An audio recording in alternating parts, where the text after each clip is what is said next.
Tonight on CTV3 News, Parliament debates $210 million supplementary bill amid opposition concerns over fiscal accountability. Breakthrough in child exploitation case, 4 arrested in Belize for human trafficking.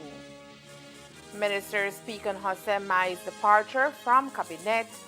And Bolero Lottery boosting national revenue and social services. These are some of the stories we have for you tonight in our newscast for Thursday, November 28, 2025.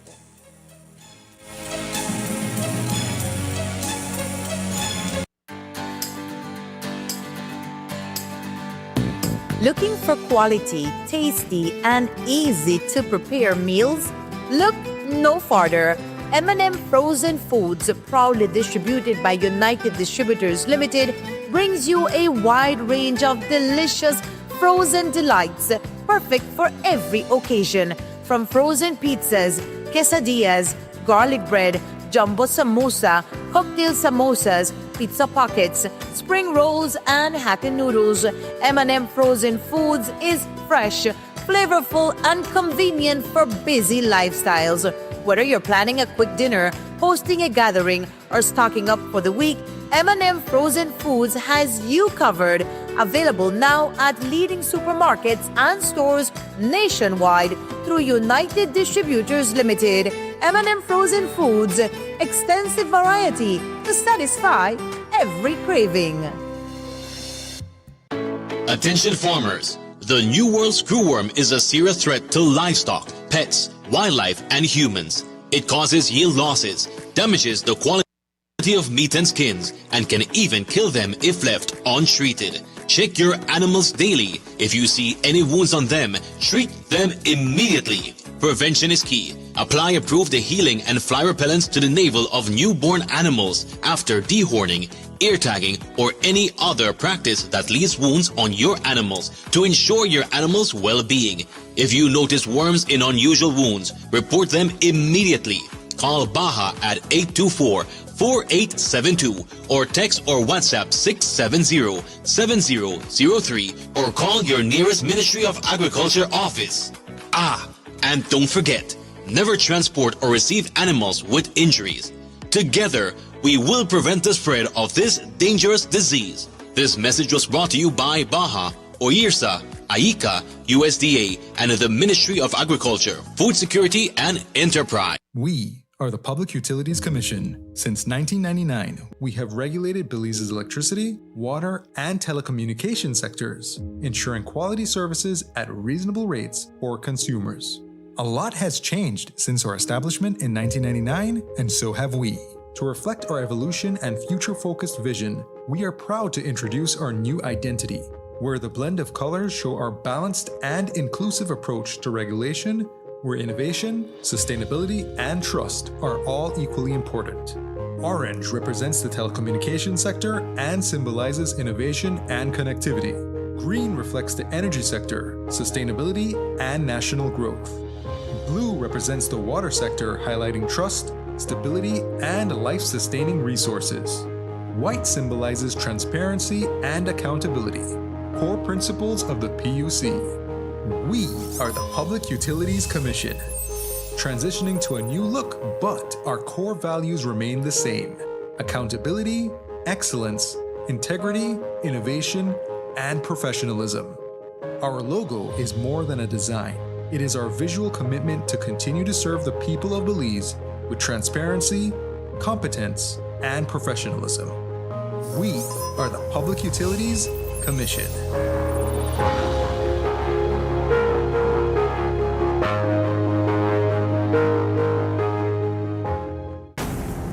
Your government is taking back ownership of our hydro dams and power generation plants, and all shares held in BEL by the foreign-owned Fortis.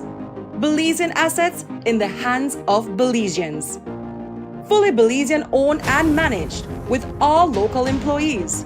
Our nation's premier source of clean power generation is now in our hands. Revenues made in Belize will now stay in Belize. Remember, energy security equals economic independence. Your government continues to put Belizeans first.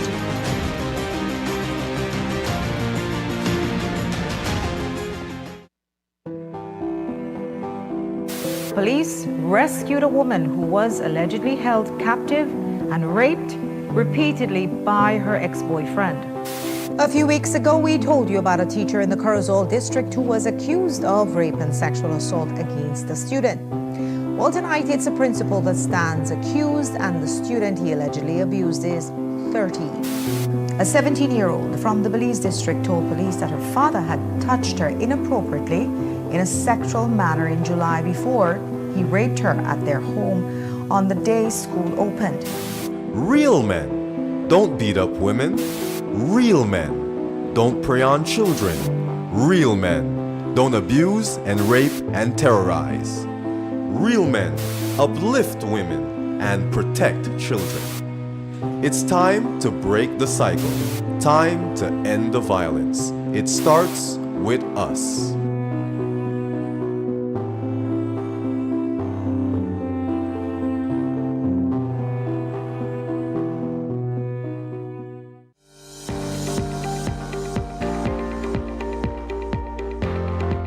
Infrastructure that impacts lives, provides opportunities, and enables the growth of communities and country.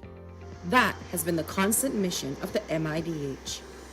The upgrading of the Guinea Grass Road has forged a vital link between the vibrant and productive communities of Shipyard, Guinea Grass, and the rest of Belize, which allows the smooth movement of goods and services.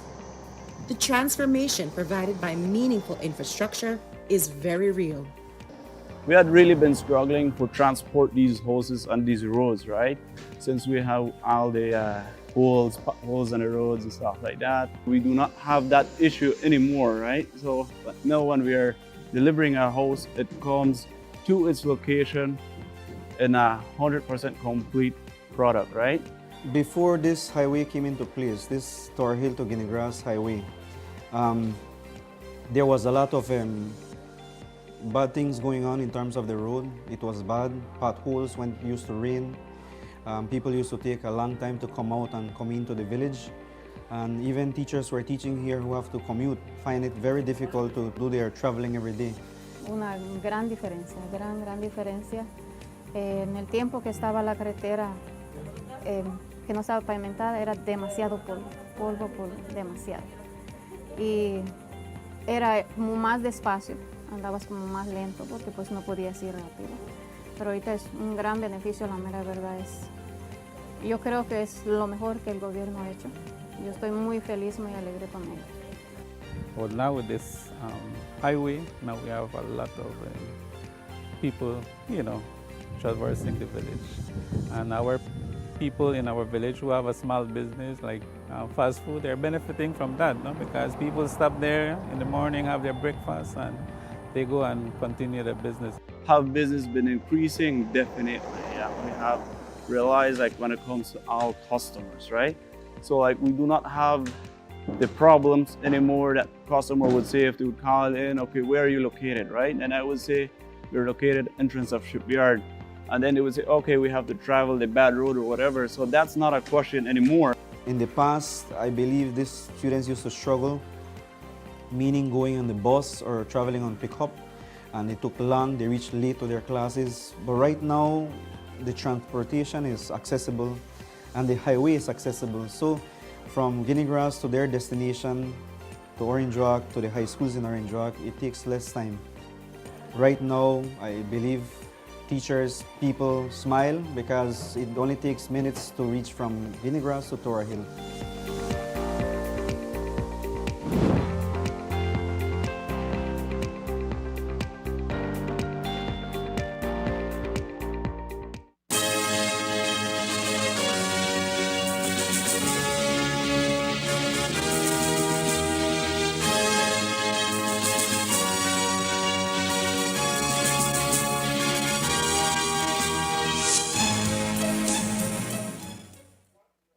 Good evening with your news also simulcast on Face FM 106.7. I am Joanna Rodriguez. The House of Representatives convened today for a packed sitting in Belmopan where a series of bills and motions were tabled, including two major supplementary appropriation bills that became the focal point of parliamentary debate. The government introduced supplementary appropriation bills for the 2024-2025 fiscal year, collectively seeking an additional $210 million in funding for the public service. The measures are intended to support key national sectors, including health, education, infrastructure development, and economic programs, as well as to finance the increase in wages for teachers and public officers. Prime Minister John Briceño, in presenting the first bill, explained that Supplementary Bill Number 1, which totals over $78 million, represents only 1% of Belize's total GDP. He emphasized that the additional funds are necessary to meet unanticipated needs and ongoing commitments across multiple ministries. So it's important to point out that we're not just spend for spend, Madam Speaker. We have $3.2 million for the Ministry of the Public Service. Again, that's for the funding. Remember, Madam Leader of the Opposition, March of 2025, I know that called general elections. Remember that? We only spent $3.2 million for the public service, and I must thank the honorable member from Fort George who continues to lead that ministry. We have $2 million linked to the Ministry of Public Service, Utilities, Logistics, and E-Governance for the initial funding of a national ID program. $5 million attributed for the rural transformation for various streets and public roads improvements in several of our municipalities, and for a reverse osmosis water system in the village of Sarteneja. $2.7 million for the Ministry of Health, which includes $1.2 million for the construction of a pediatric ward in the Northern Regional Hospital, and $600,000 towards new ambulances. $2.6 million for the Ministry of Education relating to the National Healthy Start Feeding Program, benefiting some 15,000 primary school students, as well as contributions to the Wi-Fi program for schools.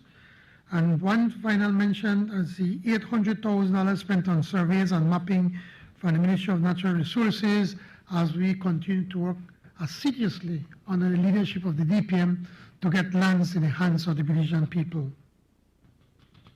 On Capital 2 allocations, from the Office of the Prime Minister, you have $2.7 million. This is again to fund project pipelines and the social investment funds, usually water and schools and now security. $4.4 million from infrastructure development and housing, which includes spending for the Caracol Road, recording various disbursements from OFID and CDB, as well as $600,000 for road safety. Lastly, $1 million on the Ministry of Sustainable Development relating to the 24 sanitary landfill. The sanitary landfill, they already get filled up, and so they have to dig more areas where you could store the garbage. So the House is being asked to consider and approve this supplementary appropriation on the basis that for fiscal year 2024-2025, the total recurrent revenues and grants surpass the approved budget by approximately $125 million, or by more than 8% of the forecasted amount. Now, I underscore that the total supplementary authorization sought is $78.7 million, which is the equivalent of just 1% of 2025 GDP, and less than 5% of the total expenditures of the year 2024-2025. Both of these measures illustrate the Cabinet and the Ministry of Finance were measured and prudent in managing the supplementary process. The second supplementary bill, the larger of the two, requests over $121 million, with the Prime Minister noting that the bulk of this allocation is earmarked for the long-awaited salary restoration and wage increases for teachers and public officers. According to the PM, this investment reflects his administration's commitment to honoring its promise to the education community and civil service. For the year 2025-2026, the total authorization sought by this bill is $131,649,601.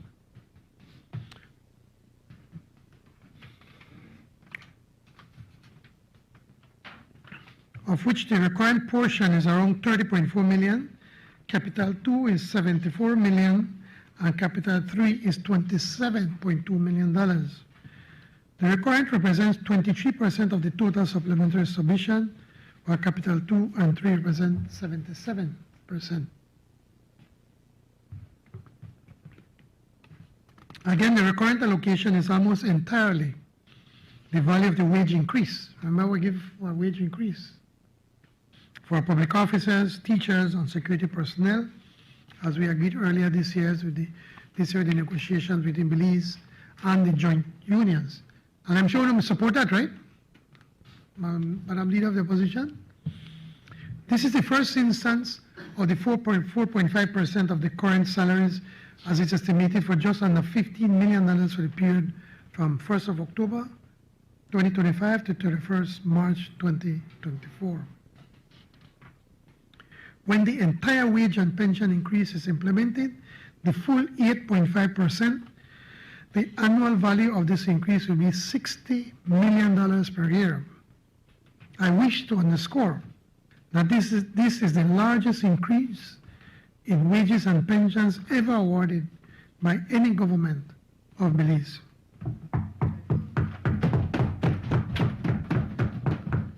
This wage increase recognizes the hard work and dedication of public officers, teachers, and security personnel, including the police department, the BDF, and the Belize Coast Guard.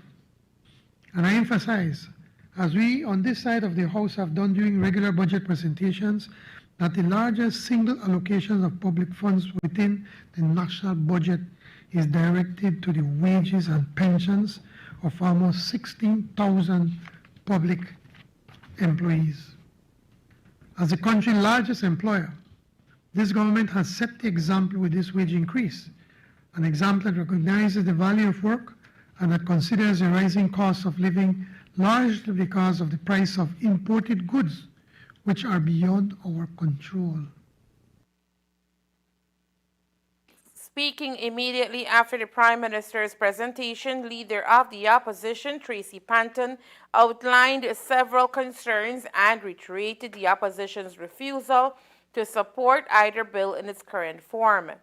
Panton argued that the government had failed to provide sufficient justification for the scale of the spending and raised questions about financial accountability, fiscal discipline, and the long-term applications of increasing public expenditure at this stage of the fiscal year.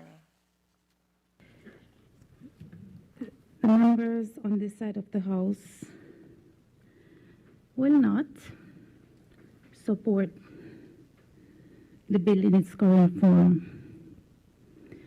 Tell us, Madam Speaker, what new allocations will be given to support our safety net initiatives for families who keep falling in the margins, those who are most vulnerable in our communities. Tell us, Madam Speaker, if this is the only supplemental we can expect from the government for the remainder of this financial year, and if the trend of this administration, Madam Speaker, proves anything, this supplemental, or these two supplementals, are just the first of many. We deserve better, Madam Speaker, and we should demand better. We will continue to advocate for the needs of the most vulnerable in our society, those who need access to higher education, those who need access to basic services in health, those who need access to housing, those who need access to land, those who need access to jobs,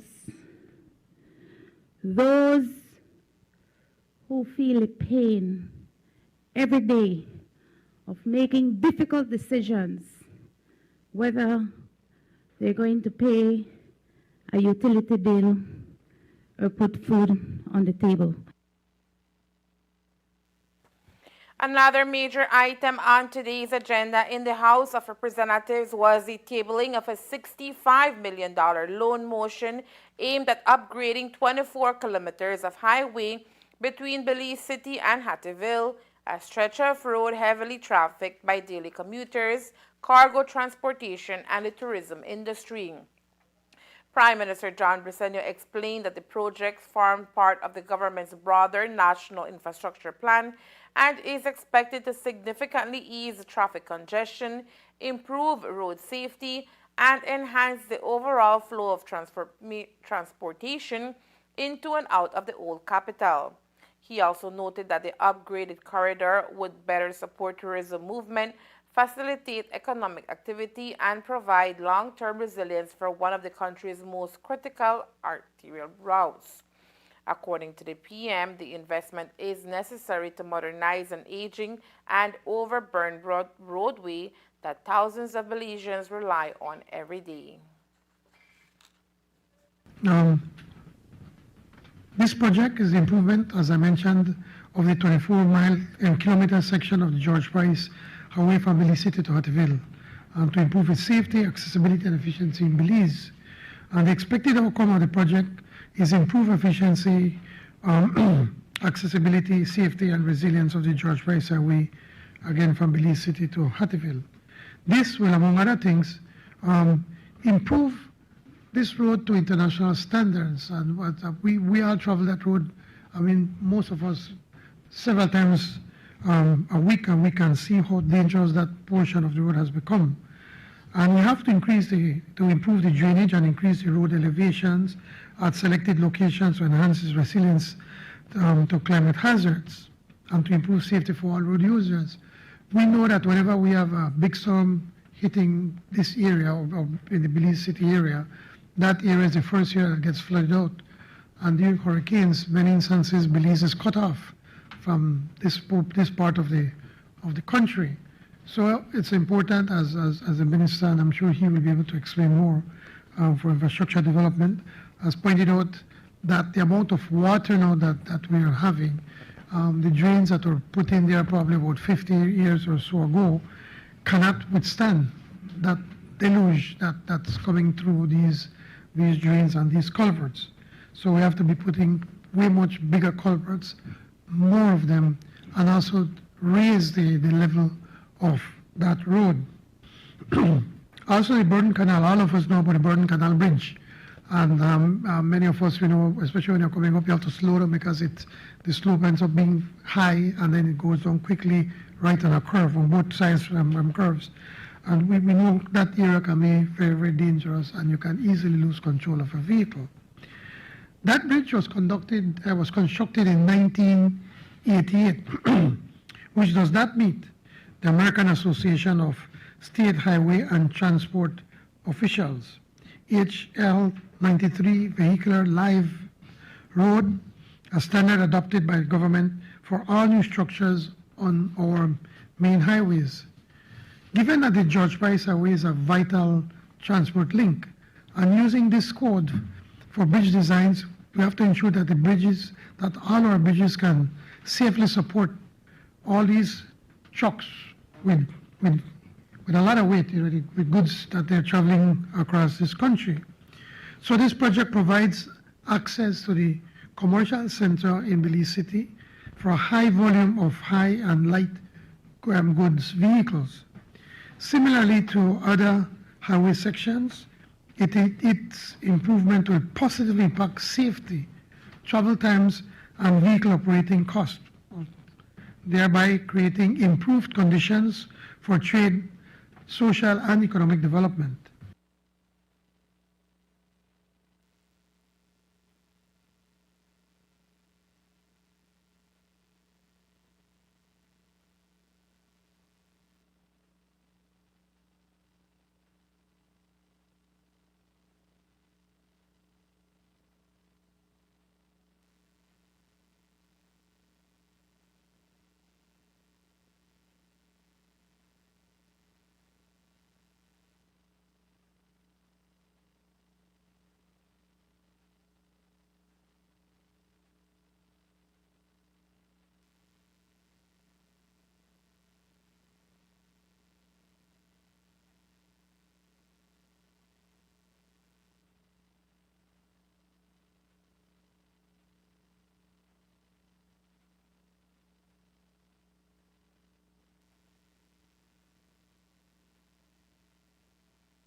Leader of the opposition, Honorable Tracy Panton, dismissed the proposal as frivolous and unnecessary, arguing that the government had failed to justify taking on another large loan at a time when national debt continues to rise. Panton questioned whether the project represented the best use of borrowed funds and criticized what she described as the administration's pattern of excessive spending without adequate accountability or prioritization. But to call out, Madam Speaker, in the strongest possible terms, yet another loan signing agreement that it seems that this House of Representatives has been relegated to. Madam Speaker, this is not a motion just about 15 miles of roads from Belize City to Hattieville. This, Madam Speaker, is $69 million in new debt. This, Madam Speaker, represents 22 years of repayment. And let me put that in perspective, Madam Speaker. Most students who attend primary, secondary, and even tertiary education, it doesn't take them 22 years to get through school. So imagine, Madam Speaker, that a young student who starts today, in 22 years, they will still be saddled with this debt payment. If my math is correct, this $69 million represents $4.6 million a mile. And the government comes to us in this honorable house simply expecting a nod, a clap, approval. No questions are to be asked. No information is provided, as though we are negotiating chum change, as many of us would say.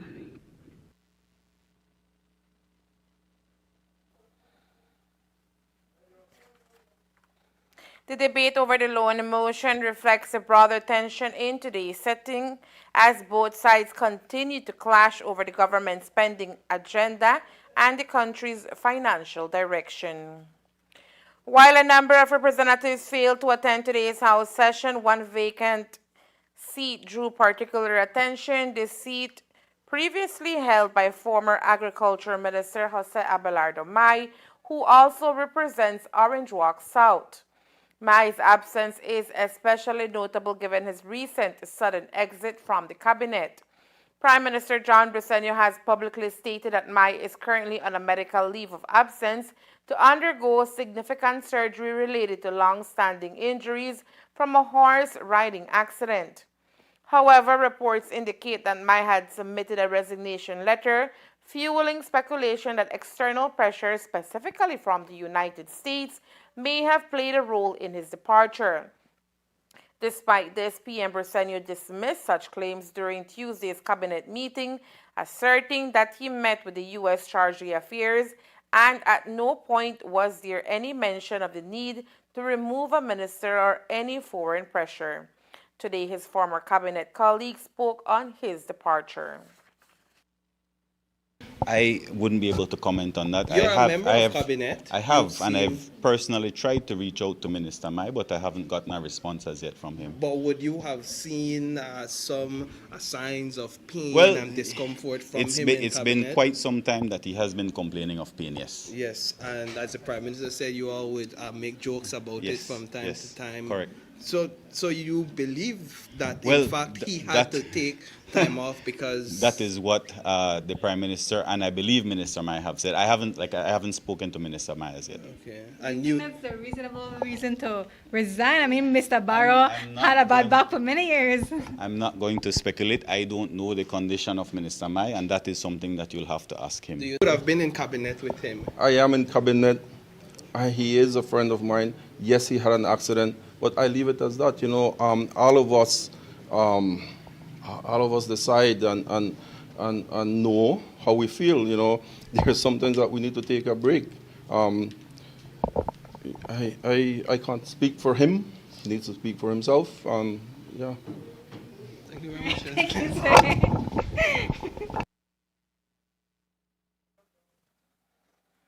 In addition to Mai's absence, 5 other members were absent from today's session, including Marconi Leal Jr. of Belize Rural South, Abner Andre Perez of Belize Rural South, Kevin Bernard of Orange Walk East, Godwin Hillock of Queen Square, and Miguel Mike Guerra of Cayo West.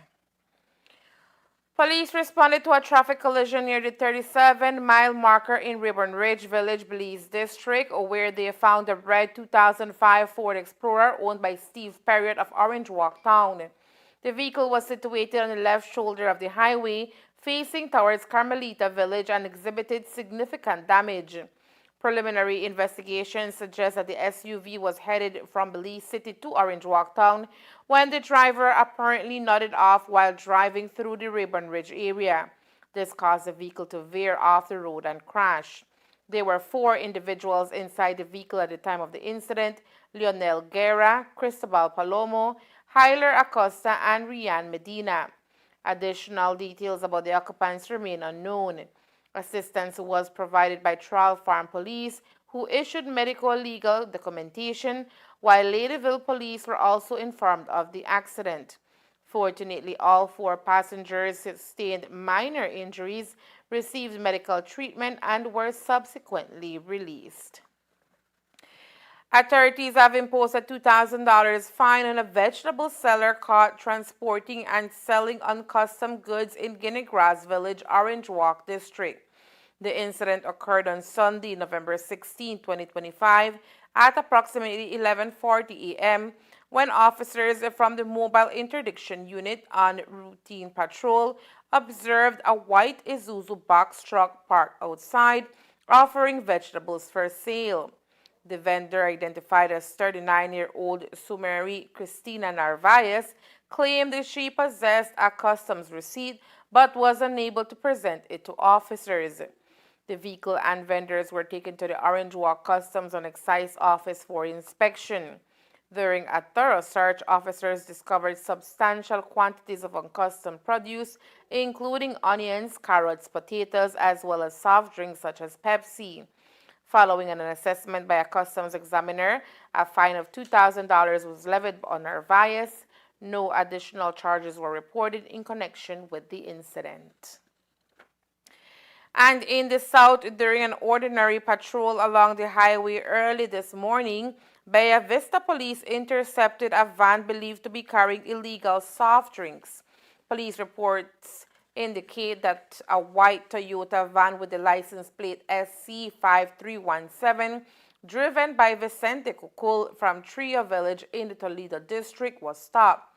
The vehicle was carrying 4 male passengers at the time of the stop.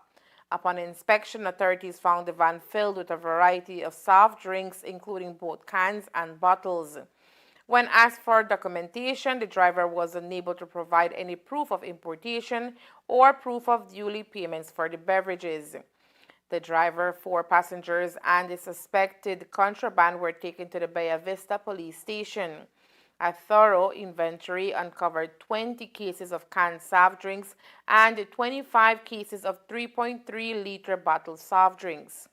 Assisted by the mobile unit from the Independence Police, the authorities processed all individuals and seized items at the station.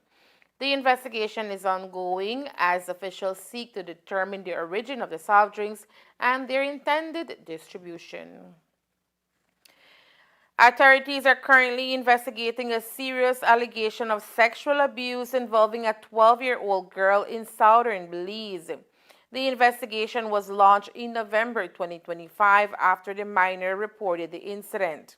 According to reports, the young girl, who was accompanied at the time by a social worker and a family member, revealed that during October and November of 2025, 2 of her brothers engaged in sexual acts with her on multiple occasions. Additionally, she accused her stepfather of sexual assault during the same period. Further details remain under investigation as the case develops. Coming up next, a major win for government at the CCJ as ruling ends Gaston's litigation. Stay tuned. I present to you Her Royal Highness. I want to try something different. Nice parking. Thank you. You missed a spot right there. Plot twist. Wow, you look beautiful. Giddy up. Knowing that you make a difference is what keeps us going. Oh, Philadelphia is starting to feel like home. Let's make it the best Christmas ever.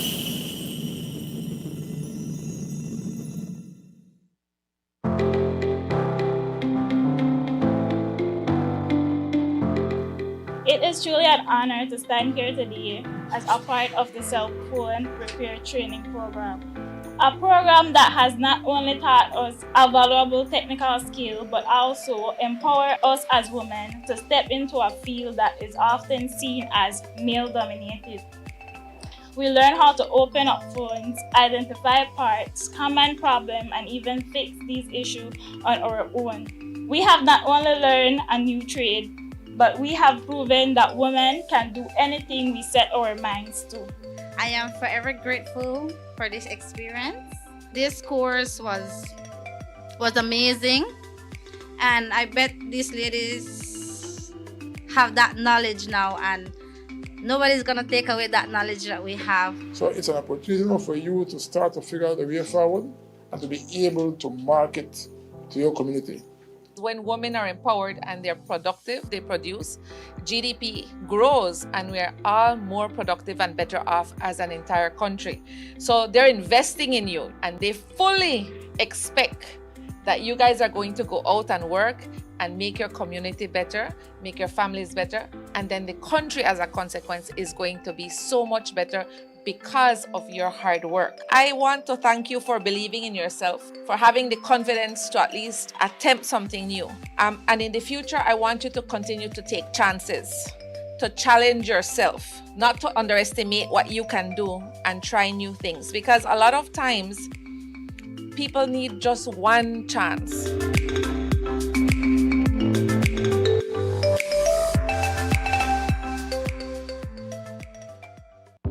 Shop smart for your Samsung devices in Belize and enjoy benefits you won't get anywhere else. When you shop locally for your Samsung, all your devices will be covered by a 1-year local warranty. You won't get that when shopping with the other guys. When in doubt, always look for the Cellular World seal to know you're getting the real deal. Shop with confidence and enjoy your Galaxy knowing that it can be repaired locally at our Samsung Service Center by certified Samsung technicians using original parts and machinery. Even better, enjoy the best LTE experience in Belize, knowing that your Samsung devices are compatible with major local carrier networks. Get the ultimate Samsung Galaxy experience only when you shop from authorized Samsung resellers nationwide. How green the grass is over there, you belong here with us. Welcome to the overworld. Anything you can dream about here? Some things are gonna come out about me. I can't live with it no more. Put a track lock on itself. Who moves, I want to know.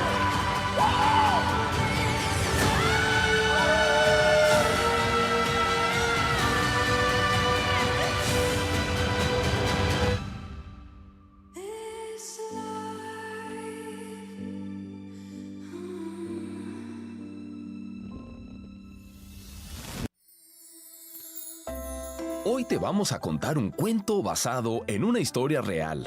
Chao Dengue. Capítulo 1. Síntomas del dengue. Había una vez una familia que, sin saberlo, llevaba consigo un visitante no deseado.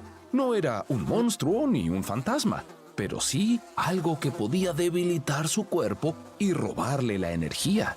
Pronto llegaron la fiebre, acompañada de dolor de cabeza, principalmente detrás de los ojos, dolor de cuerpo, náuseas y un sarpullido que se enrojecía por su piel. ¿Qué debían hacer en ese momento? Lo primero era no caer en la automedicación. En la mente del padre resonaban las palabras de los expertos. La clave está en buscar ayuda temprana. Así que, sin dudarlo, se dirigió a la unidad de salud más cercana, donde le brindaron la atención necesaria. Pero la historia no termina ahí. Si alguien en su familia también enfrentaba la misma situación, era enviado a su hogar con una lista de recomendaciones para ser cuidado allí. El reposo se convertía en su mejor escudo y la hidratación en su arma más poderosa. Abundante líquido y, sobre todo, sales de rehidratación oral serían sus aliados en la recuperación. La familia aprendió que la acción temprana podía marcar la diferencia para que esta historia tenga un final feliz. Y colorín colorado, la salud hay que cuidarla en todos lados.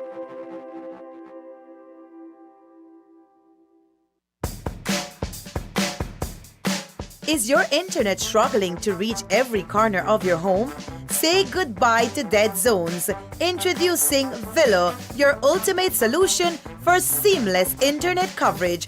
Whether you're streaming, gaming, working from home, or scrolling through social media, Villo delivers a fast, reliable Wi-Fi where you need it most. As a valued Centaur internet customer, you can be one of the first to access Villo free of cost.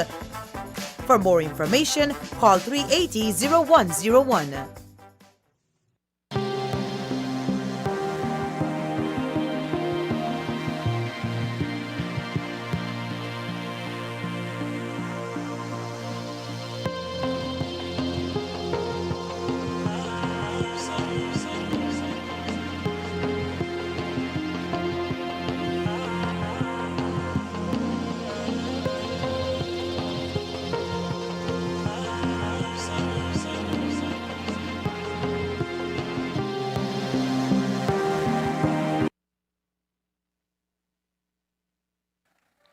In a decisive move against child exploitation, the Anti-Trafficking in Persons Unit ATIP of the Belize Police Department apprehended and charged 4 individuals on November 18, 2025 in Independence Village.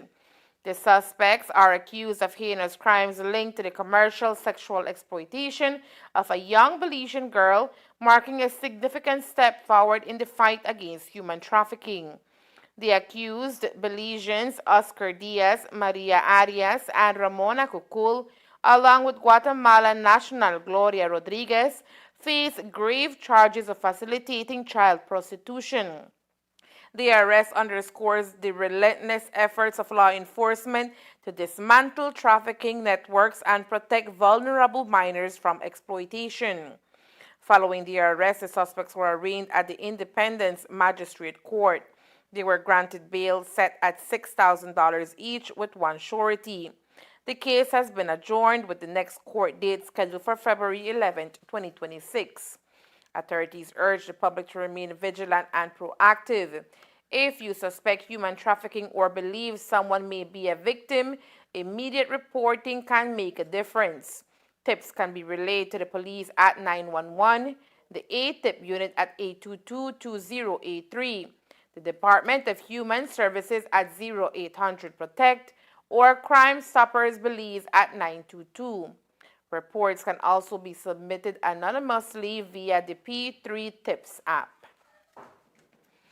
A coordinated police team carried out a planned search in San Felipe Village, Orange Walk District on the morning of Tuesday, November 18, 2025, as part of a broader initiative across the district. The operation began around 8:10 a.m. and targeted a specific residence within the village. As officers searched the property and the surrounding vicinity, they discovered 2 spent shells casing inside the house. The casings were distinguished by their unique markings. One was gold-colored and labeled 5.7 FNR, while the other bore the marking FC22-250 REM. Both appeared to be previously fired ammunition components. No firearms, live rounds, or other illegal items were found during the search. After reviewing the findings and consulting with the Office of the Director of Public Prosecutions, DPP, authorities concluded that the evidence was insufficient to proceed with criminal charges. Consequently, no arrests were made, and the residents of the house were cleared of any suspicion. On the evening of Wednesday, November 19, 2025, around 8 p.m., officers from the Orange Walk Police's Quick Response Team, QRT, responded to a domestic disturbance call on Tangerine Street in Orange Walk Town. Authorities received information indicating that a woman was allegedly confined inside the bathroom of a 2-story house. Upon arriving at the scene, officials entered the residence and encountered Abner Romero, who identified himself as the homeowner. Romero granted officers permission to carry out a thorough search of the premises. The officers first secured the ground floor, which showed no signs of any incident. They then proceeded to the upper level of the residence. During their inspection, a strong smell of cannabis was noticed emanating from a partially open room. Police informed Romero about the scent and requested his consent to search the room, which he gave. During the search, officers examined a black Everest brand school bag. Inside, they discovered a yellow transparent plastic bag containing two smaller plastic wrappings of a green leafy substance believed to be cannabis. Further investigation of the same room uncovered a black Champion brand school bag. Inside, there was a blue transparent plastic bag containing 5 smaller plastic wrappings, also suspected to be cannabis. As a result of the findings, Romero was placed under arrest. Romero was then taken into custody at the Orange Walk police station along with the suspected narcotics. A 39-year-old bookkeeper has been officially detained and charged with 3 counts of theft, marking a significant development in an ongoing financial investigation. The inquiry began on April 7, 2025, after Carlos Paul, the 47-year-old chief executive officer of the Ministry of Economic Transformation, reported discrepancies in the accounts of the Resilient Rural Belize program, a project overseen by his department. An independent audit was subsequently launched, revealing approximately $152,654 Belize dollars had been unlawfully diverted. Further investigation traced the stolen funds to 3 separate bank accounts. One account was registered under the name of Jason Alexander Budna, while 2 others were reportedly held by relatives of the accused. On November 18, Budna was taken into custody and formally charged in connection with the case as authorities continue to pursue additional leads related to the theft. Earlier this week, Prime Minister John Briceño announced a cabinet reshuffle, and one of the most notable moves was Karim Musa stepping down from the Ministry of Home Affairs after 5 years at the helm and stepping into the Ministry of Immigration, Governance and Labor. While the Prime Minister has attributed the move as a part of a broader strategy to mark his administration's 5th anniversary, the timing has prompted questions, with some even describing Musa's newly assigned ministry as a demotion.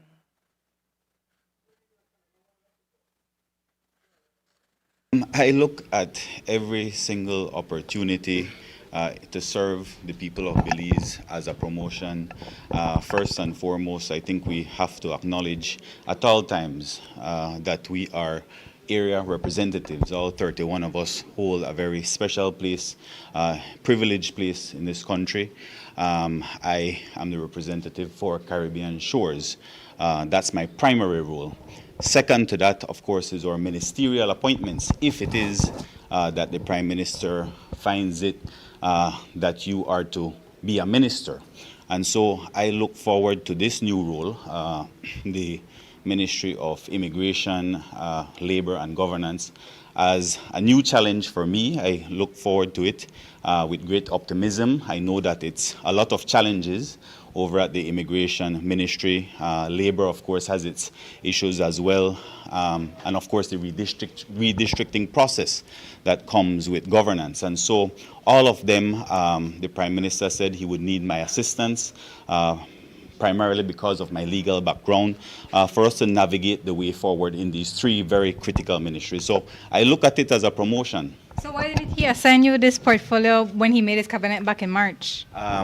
That's a matter, again, when you're looking to reconfigure your cabinet, as the Prime Minister did in March. I think he found that I was doing an excellent job in Home Affairs, and so he had decided then to leave me there. So is it that you're not doing an excellent job anymore?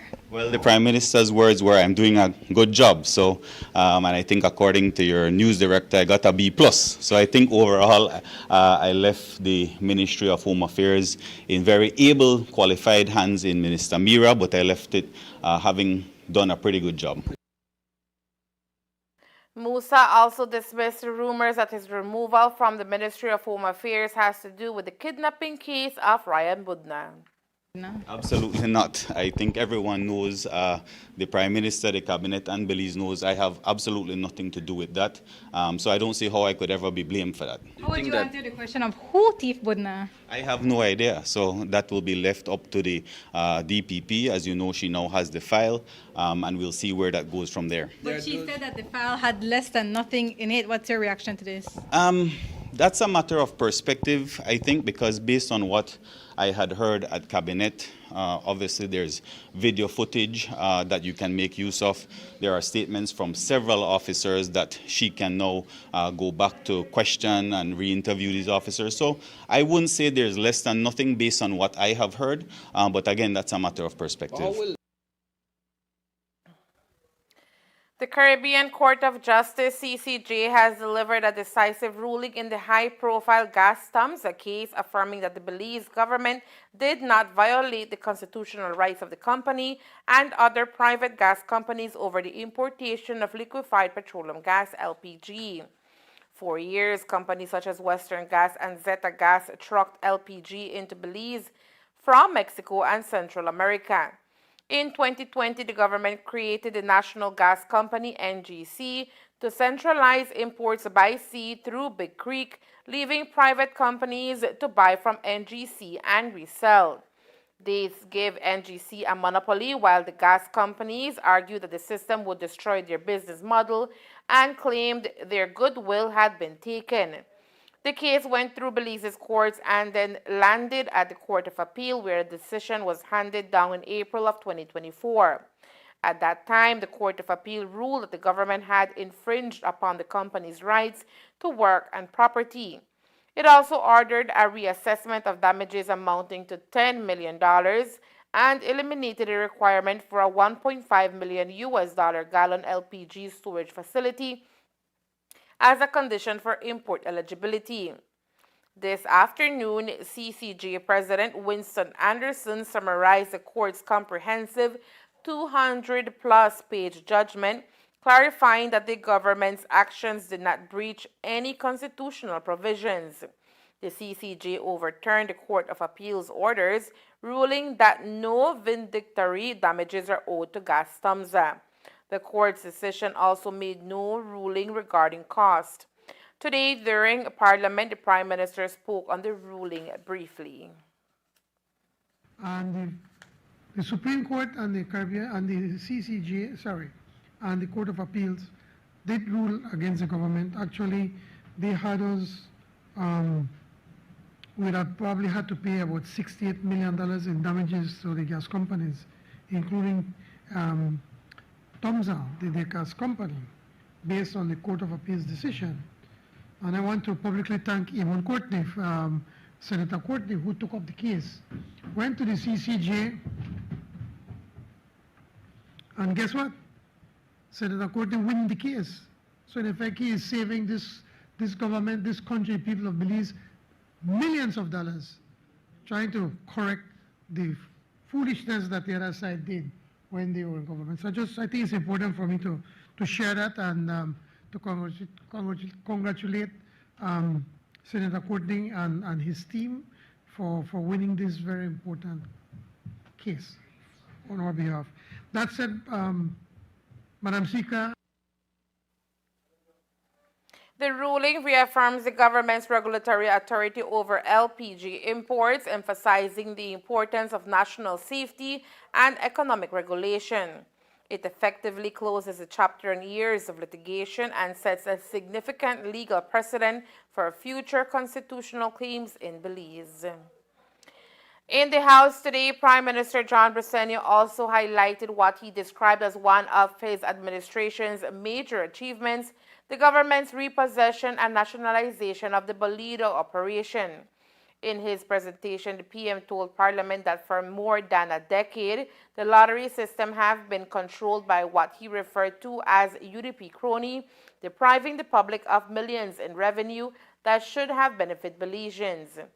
Since relaunching the lottery under the new brand Fui Bolido, the PM reported that the operation generated $123.2 million in sales during its first full financial year.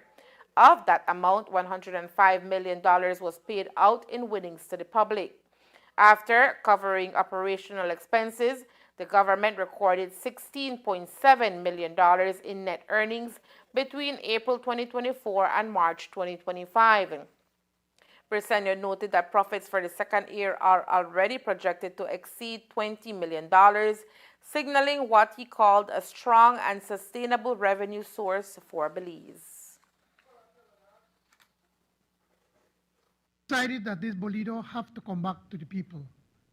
And so we took our time to ensure that, there come the lawsuits and make sure that we do it properly. In the first few months of its operation in 2024, it did $5.8 million. At that time when they were paying, they started off with $2 million, and then on the second contract, they took it up to $2.5 million. In the first 12 months of the financial operations of Fui Bolido, Madam Speaker, the revenues that we had was $123.2 million was sold. And we paid off $105 million back to the Belizean people. After expenses for the people of this country, this government took back the Bolido, and I take great pride to report that this first 12 months, April 2024 to March 2025, we earned $16,704,154. And I don't mention name over there, but we know who was the architect in making sure that the UDP coding get this. And I wonder if they give you no money for the party, because that's the line where they always use, give it to you and we do it for the party. But I'm sure that they didn't get no kind of money for one party, not for the UDP party it was all about. And you know what, Madam Speaker, from the revenues and the sales and so forth, what's going on right now, Fui Bolido is projected that by the end of March of next year, for this second year that we have a full year of operations, it is projected to have profits of way over $20 million, Madam Speaker. Prime Minister also referenced the program's wider social benefits. In October, officials confirmed that Belize Government Lotteries Limited BGLL, the state-run entity managing the Bolido, has contributed $22 million to the National Health Insurance NHI program. Dr. Ramon Figueroa, who oversees the NHI, said the funding has been critical in expanding health services across the country. And there is more news after the break. Stay tuned. This season, a Christmas surprise awaits. With Santa Claus at 12 spins of Christmas, jingle all the way to a happy holiday by keeping your account up to date. From December 5th to the 19th, join us live on Santa's Facebook page for an opportunity to unwrap one of 12 fantastic prizes. The final magical spin will be on December 24th. To make your holiday even brighter, Santa's sleigh is also packed with $3,000 cash giveaway. 3 lucky winners, one from Corozal, Ladyville, and Orange Walk, will each receive $1,000. The draw happens on January 5th during the Despierta Belize morning show. This year, celebrate the magic of Christmas with Centaur, where your happiness and satisfaction is our greatest gift.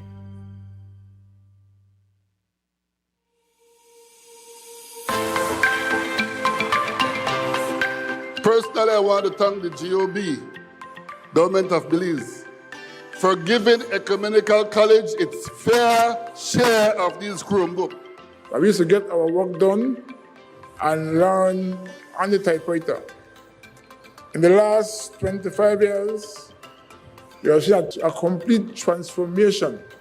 It is my esteemed pleasure to give a heartfelt thank you to the Ministry of Education and most notably to the Minister of Education, Mr. Rekenya, and his team for this tremendous donation to our school and our students. Please note that this gesture speaks volume to your dedication to our education system.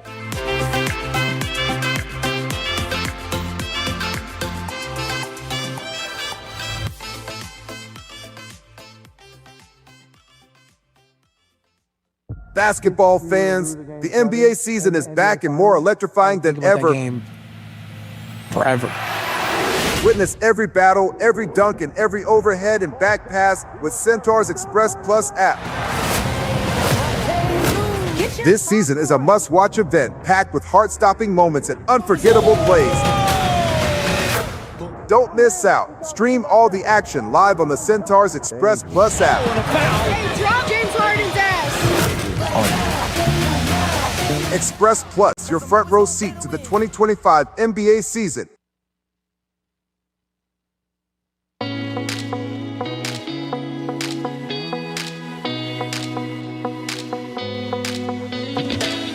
Oh man, one more scroll and my data is done.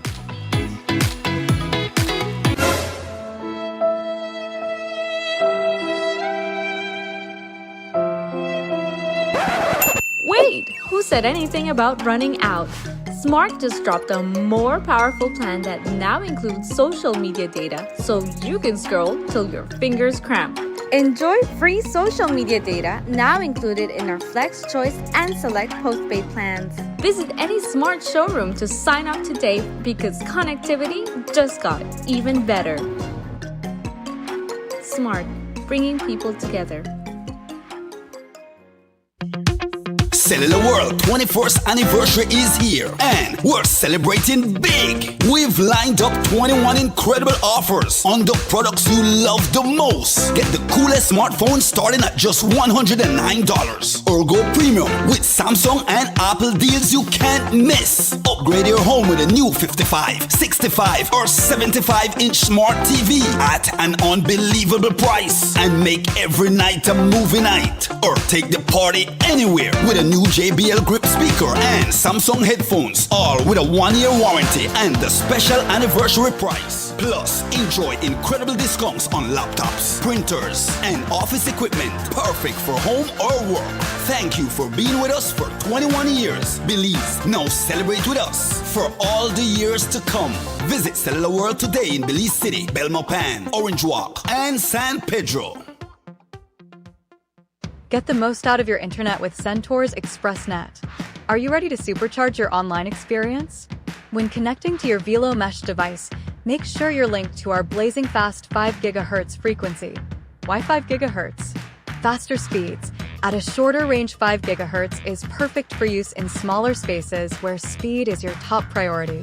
As for the 2.4 GHz, while connection may travel farther, it can lead to slower performance. Remember, choose 5 GHz for your devices and experience the difference instantly. ExpressNet, bringing you the best speeds for the ultimate online experience. For more information, contact us at 380-0101.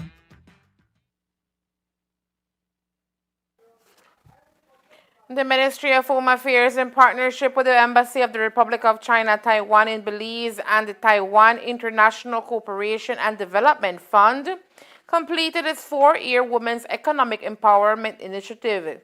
Since its signing on October 13, 2021, the program has positively impacted over 2,000 participants through 63 projects equipping women with vital vocational skills and entrepreneurial knowledge. Over the course of the initiative, 43 batches of vocational training were conducted, cultivating skills in 1,017 women, while 21 batches of entrepreneurship incubation counseling fostered the creation of 360 new startups. In addition, counseling was provided to 55 micro, small, and medium enterprises to strengthen their economic resilience. The program also enhanced the functionality of the Entrepreneurship Incubation Center, establishing a mobile incubation unit, and expanding the scope of counseling services. As a result of the project, the catalog made by her, dedicated exclusively to women entrepreneurs, has been launched. The publication captures success stories from every district, showcasing the innovation of women whose enterprises have thrived through this initiative. Designed as both a promotional platform and a directory made by her, highlights the diverse products and the services offered by Belizean women. It will serve as a valuable resource for citizens and visitors, connecting them directly. To ensure visibility, the catalog will be displayed at the Philip Golson International Airport and distributed across Belize's diplomatic missions worldwide. As the project officially concludes on December 31st, 2025, Belize celebrates the extraordinary achievements of its women entrepreneurs, whose dedication and innovation continue to pave the way towards sustainable economic growth and empowerment. The National Emergency Management Organization, NEMO, through the Ministry of the Public Service and Disaster Risk Management, has commenced the testing phase of a newly developed online self-paced shelter management training program. This pilot marks a significant milestone in modernizing Belize's disaster preparedness training. Feedback is currently being gathered from a diverse group of participants, including new and experienced shelter managers, district coordinators, subject matter experts, the Public Service Training Unit, and members of academia. The training provides a strong foundation in disaster risk reduction (DRR) within the Belizean context. Participants explore NEMO's mandate, the disaster risk reduction cycle, major national hazards, and the role of emergency operations centers. A major component of the course focuses on comprehensive shelter operations, covering pre-activation tasks and opening procedures, daily routines and documentation requirements, safety and protection standards.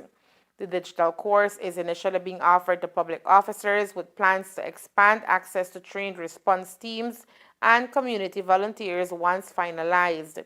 Learners also examine how global frameworks, including the Sendai Framework, UNDRR guidance, and UNICEF's core commitments for children, inform disaster response and shelter operations in Belize.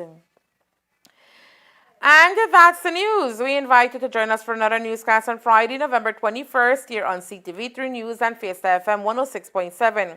Remember that to read a text version of the news, you can visit our website at ctv3belizenews.com. You can also log on to our Facebook page for current stories at facebook.com/ctv3belizenews or our YouTube channel at CTV3 News BZ. From all of us here at CTV3, thank you for watching and listening. Good night.